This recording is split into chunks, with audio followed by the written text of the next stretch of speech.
I mean, we got to be excited about the future. We got to do things that make us want to live. You know, it cannot always be about problems every day. I mean, do you want to wake up every morning and everything's just a problem? Well, what inspires you and what makes you excited about the future? There's got to be some things like that.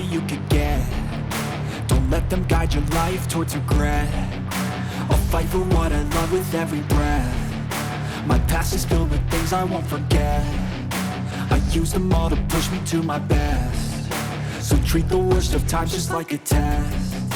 If only I could go back in time, I'd tell myself that everything will end up alright. Just push yourself, test yourself, figure out what you like, and find your limits, don't be rigid, always work towards a prime. Surround yourself with open minds, people can change your life. A few friends with intent can help you feel alive. Find a passion, take some action, and with a little time, just be patient, make a statement, try to enjoy your life.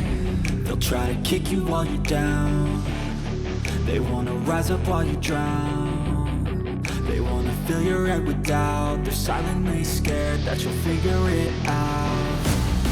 I'll make it look like I'm losing, won't bother hiding my bruises. And when they finally think you're wounded, then it's your chance to be ruthless.